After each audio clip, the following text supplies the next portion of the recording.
Magna, Binster, Binge, Great Binge and Lesser Binge. Amazing. What's amazing? The names of our English villages, Watson. What foreigner reading these could ever think of us as stiff and sober-minded people? Lippery Cross, Birrer Crags, Bird Cherry Brook and Birding Piece Place, Burlston Junction. When do we go? Go where?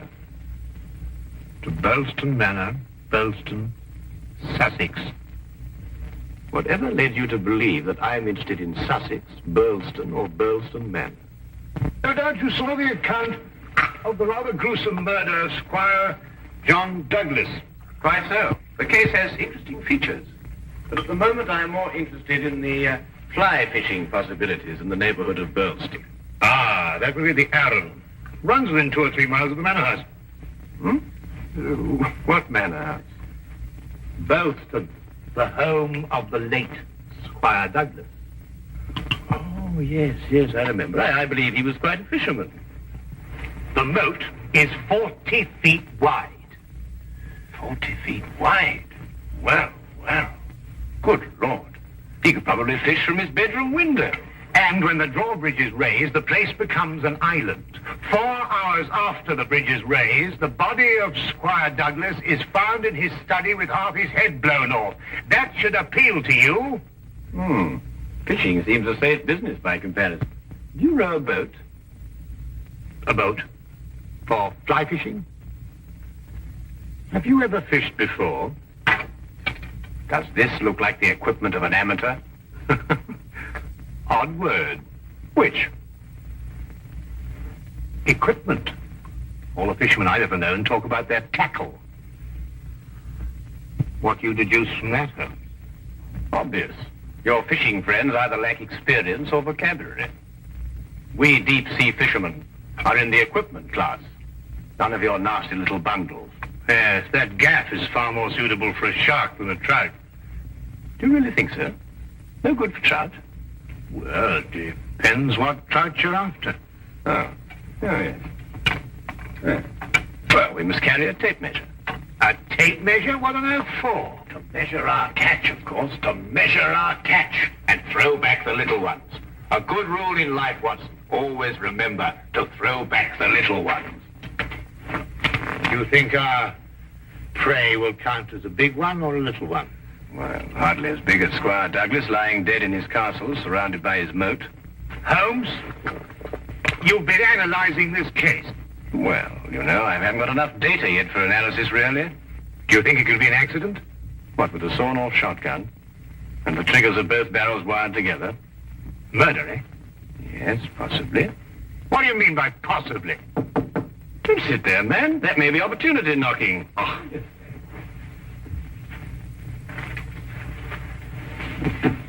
Come in.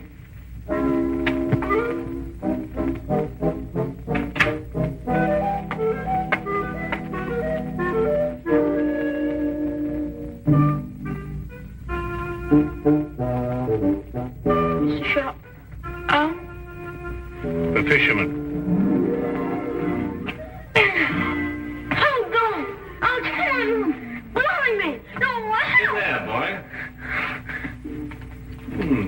There's only a little one. Would you like it, Watson?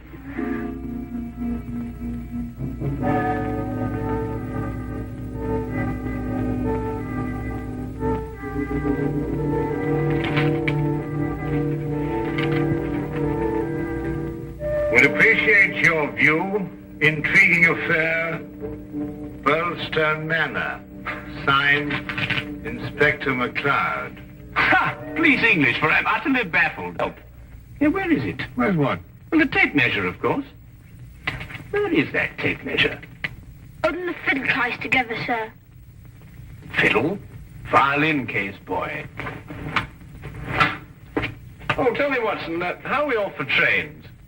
Trains? Ah, yes. Now, let me see. Burlston. Yes, now, that would be the West Sussex Littlehampton Bognor line. Now, there's a 10:15. Now, that doesn't stop. Of course, it's a 12:3. That will get us in at 4:2 or 4:7. I say, I'd forgotten, actually. It's Say you can't remember whether it's 42 or 47. Come, Watson, you're slipping. Blimey. Does it keep all the times in his head? Where else, of course? We are a nation of railway pioneers, my boy. Like a great many Englishmen before him, Dr. Watson restricts his reading to the Bible, the Times, and Bradshaw's Railway Guide to the British Isles. Here, boy. Man of the March Hares, that's what you two are.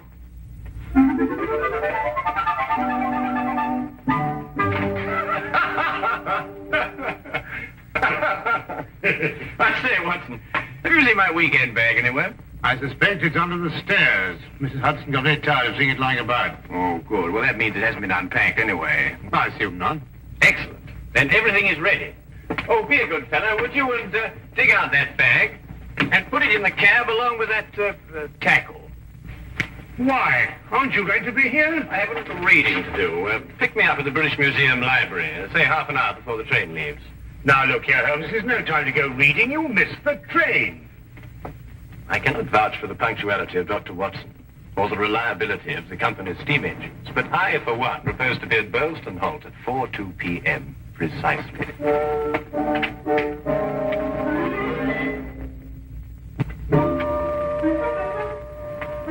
Or is it 4:07?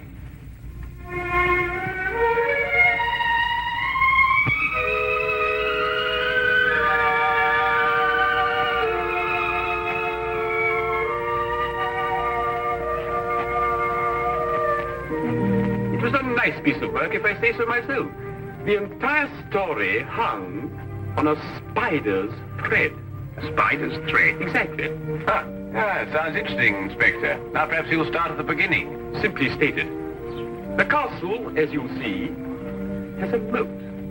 And when it's up, as it was at the time of the murder, it's a sealed fortress. Who was in the castle at the time of the crime? The murdered man's wife, Mrs. Douglas, and a foreign friend, John Morell. Just those two? And the servants. But we've been able to rule them out completely. And from your description of the house, it would have to be one of them. Either Mrs. Douglas, or this friend of hers, Morell, or both of them. They tried to make it appear as though someone had broken into the house and then dived through the windows to swing the moat. But you disproved it. Completely. How? I'll tell you when we get there. This murder weapon. A sawn-off shotgun, I believe. An odd weapon, that. And a foreign gun, too. 3 letters on the barrel. P-E-N. Aha. A larger P with a flourish over it, followed by a smaller E and N. That's right. The Pennsylvania Small Arms Company, the famous American firm. That's perfect. That's all I need. You mean you need additional evidence? Well, Mr. Holmes, every little helps, you know. Then your case against Morell is not complete. It's complete as far as... How did you know Morell is the murderer? How did you know? He has to be. Why? He's the only one who could be. Suppose I were to tell you that Morell is not your murderer. How do you know? Yes, Holmes. How do you know? Why didn't you arrest him? Well, he doesn't act like a murderer. He's too self-confident, eh? That's right. Seems to be daring him to arrest him. Yes. How do you know all this? Holmes, do you know this man Morell? Fascinating. Fascinating. The case has suddenly assumed the most astounding proportions and the most astonishing challenge, Watson.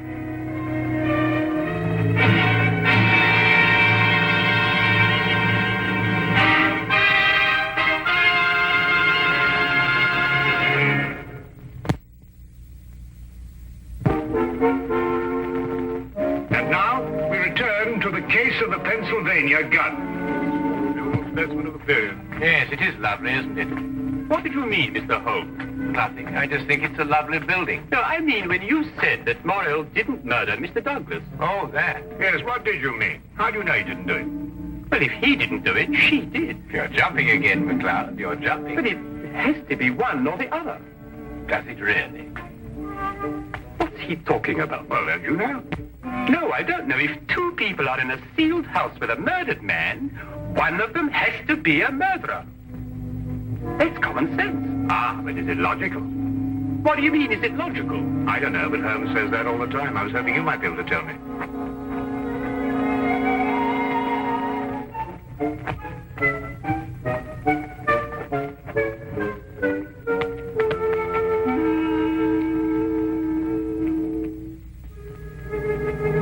He hasn't been moved. That's just the way we found him last night.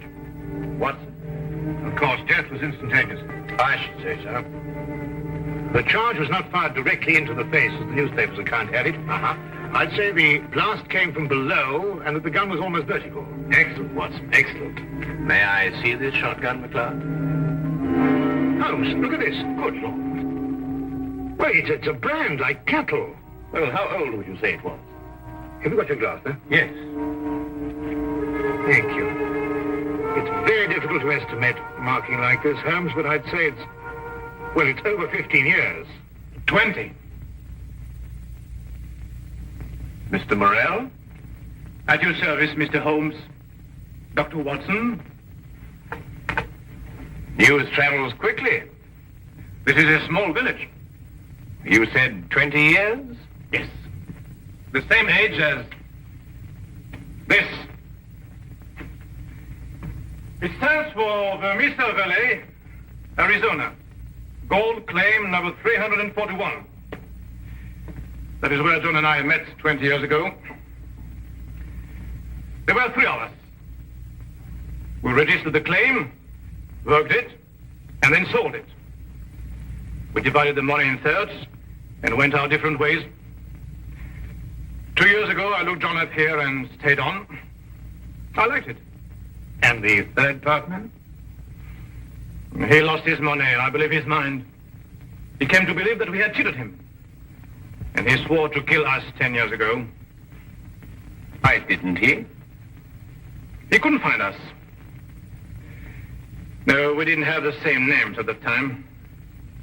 Do you think your old partner could have done that? I don't know, Mr. Holmes. I am not the detective. True. True. Well, we must bear that in mind. You tried to make it appear as though another man had been here and went out through the window. Did I? He tried to build an elaborate story. A man of his size was seen passing through the village wearing a loud tweed topcoat and a wide-brimmed hat. He was heading this way. On the window ledge, there is a footprint in blood, indicating, of course, that the murderer dived through the window and swam the moat. But he didn't. How do you know? Because, Mr. Morell, outside that window and just a few feet down is a very large and at least a month-old spider's web. Anyone jumping or diving through the window would have to pass through the web. And no one did. Well done, McLeod. Well done. A spider's web. The English police have the most amazing allies, I must say. Now that you have made your deductions, Mr. MacLeod, exactly what do they mean to me? For the moment, nothing. But I suggest you do not leave the castle grounds. And if I try to live?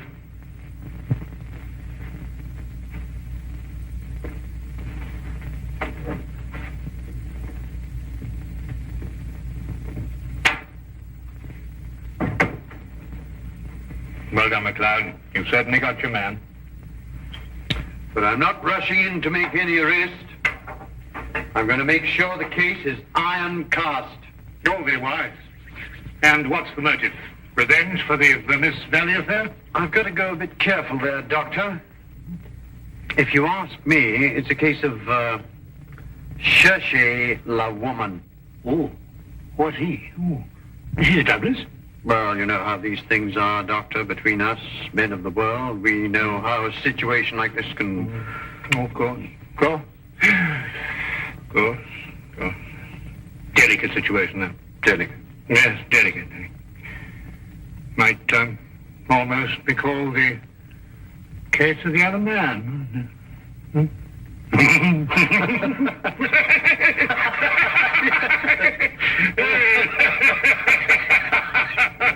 The other dumbbell. Who? Not who, what. What? That's right, what. What are you talking about? That. There's only one dumbbell. One dumbbell. That's right. Well, There's only one dumbbell, Watson. I know. That's it over there. Yes, where's the other one? Well, I don't know. I bet it does come here. Do you know where the other one is? What difference does it make? Well, that's right, yes. What difference does it make? Maybe there is only one dumbbell. One dumbbell? But they come in twos. Perhaps he only had one. Watson, do you mean to tell me that you can stand there, surrounded by all these athletic trophies, and suggest to me that such a man would only use one dumbbell? Well, what difference does it make? Yes, what difference does it make? Well, if you two are convinced that you can solve the case with the aid of a convenient spider, I'm going fishing. You're what? Oh, he's going fishing.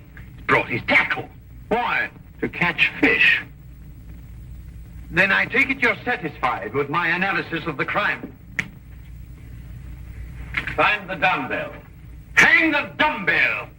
You can't hang him until you find him. Who? The man who took the dumbbell.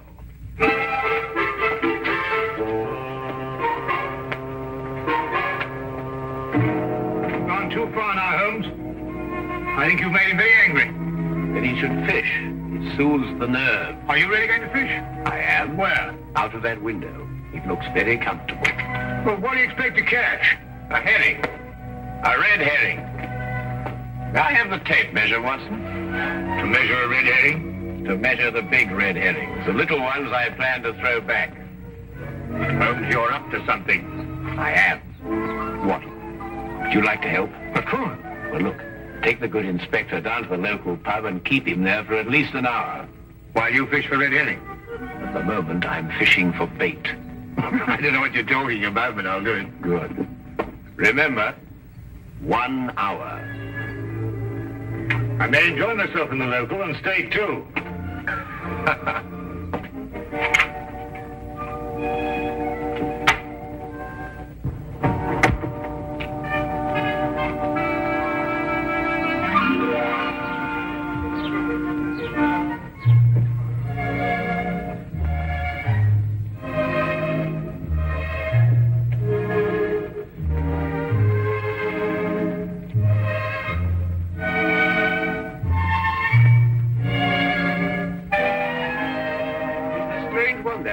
What do you think he's been doing? There's no guessing with him. For all we know, he may really have been fishing. Perhaps we should have given him more time. He's been an hour. That's all he asked for. Yes, that's right enough. Inspector McLeod? Hello, Sergeant. Have you seen Mr. Holmes? I certainly have, sir. What's wrong? You know the staircase in that room? Huh? Mr. Holmes was sliding down them banisters. He was what? That's right, sir. Sliding down the banisters he was. Well, he was probably investigating something. Probably. Well, let's ask him. There must be some reason behind it. Good afternoon, gentlemen.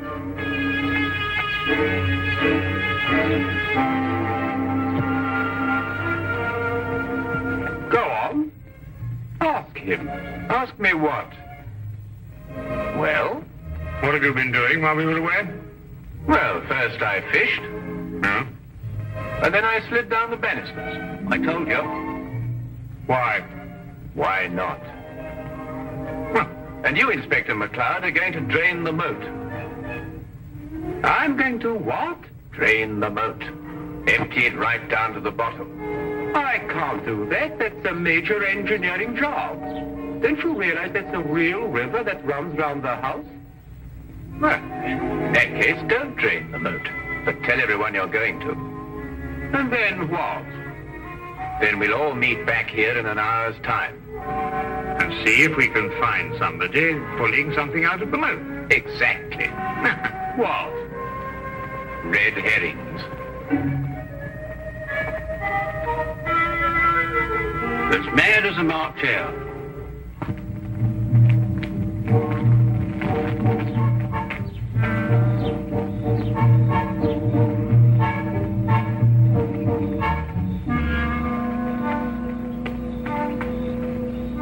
How much longer? Not much. You're certain everyone believes they're going to drain the moat? I don't know who believes it, but everyone knows I said it. Do you think someone will come to the murder room? Someone has been in it for some time. How do you know? The lights are out. Because I left them on. Look, what? That's it, let's go.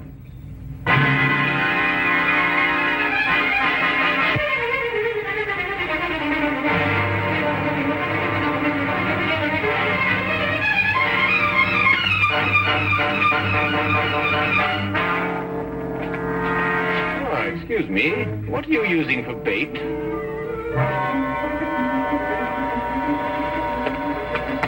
I wouldn't mind holding this. Thank you. What clothes did you say the stranger was wearing, McLeod? A loud tweed topcoat and a wide-brimmed hat. Like these?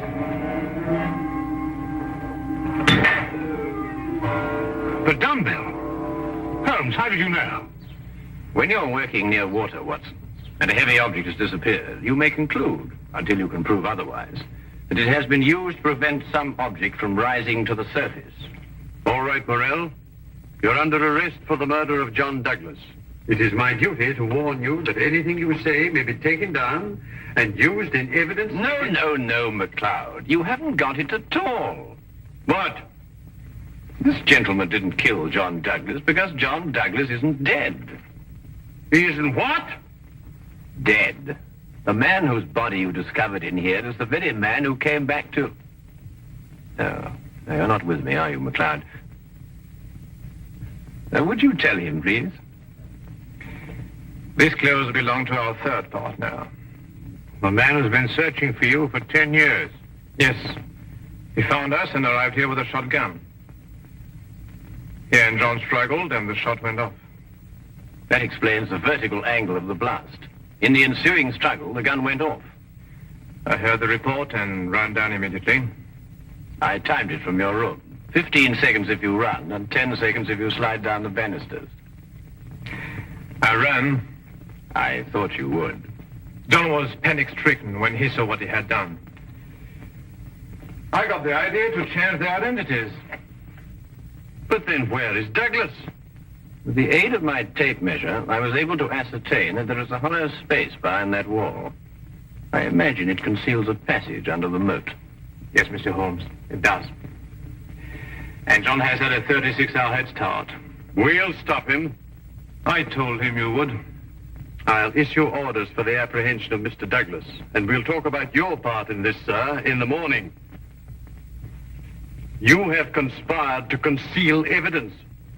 I'll still be here in the morning, Inspector.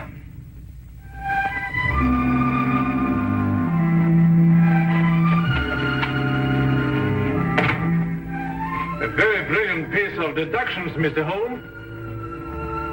An excellent application of applied psychology. I haven't been tricked many times in my life. You must remember that the next time you become involved with murder. And you can now continue your fishing in a more normal manner. Fishing? No, I don't care for it, really. Unless it's deep sea, of course. Yes. But in the absence of an ocean in the immediate vicinity, I think we'd better start back to Baker Street immediately. Well, now, there's a 9:13 or a 10:23. The 10:23 will hold us on the Tunbridge quite a while.